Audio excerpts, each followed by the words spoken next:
The United States collapsed in the 2020s, and 50 new countries were added to the world. The states of Minnesota and Wisconsin were longtime rivals, even one part of the United States. However, the rivalry was mainly sports-related. This would set a stage for a new rivalry. First off, a bit of history. Minnesota is the longest voting Democratic state in the United States, and the last time they voted Republican was for Richard Nixon. When the United States collapsed, Minnesota was proclaimed a socialist republic. It is also important to note when the U.S. used to exist, the Republican minorities began making small gains in the state. Many were not happy about the Socialist Republic, and one nationalist leader would lead Minnesota into a civil war and overthrow the Republic. But I am going to save that for another video. Anyway, Minnesota was now a nationalist nation and began to challenge its neighbor Wisconsin, who opposed the nationalist regime. First off, Minnesotans were nervous about their capital being too close to the Wisconsinite border, and there had been ongoing rumors about Wisconsin invading Minnesota, but that was not the cause of war. The cause of war was when socialist Minnesotans who fled to Wisconsin to escape a new regime came back and they began uprisings in the capital. The Minnesotan leader demands Wisconsin to take control of the situation, but they refused.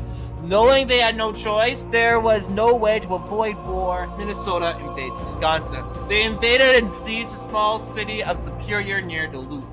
Thinking it was a small invasion, the Wisconsinite government sends all their forces to Superior to defend the city. Not only did the Minnesotans take the city, but began taking land in western Wisconsin to bring the war out of Superior and making it statewide. By March 25th, 2036, the Minnesotan Army attempted to take Eau Claire. The Minnesotan Army marched in a straight formal position to the city and captured the city with full forces.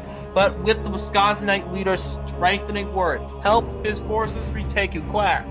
With both forces being in the north, both states tend to at least have one snowstorm in March or April, and that was a militarily mistake for the Minnesotans. Winter was harsh as temperatures dropped to below 26 degrees, and the Minnesotans began to fall back in Wisconsin. Minnesotans retreated from Wisconsin as Wisconsinite forces followed. On April 1st, 2036, Duluth was captured, and the next day, the Wisconsinite Army rapidly invaded Minnesota. On April 10th, Rochester was captured, and the Minnesotans could not take it any longer and surrendered the next day.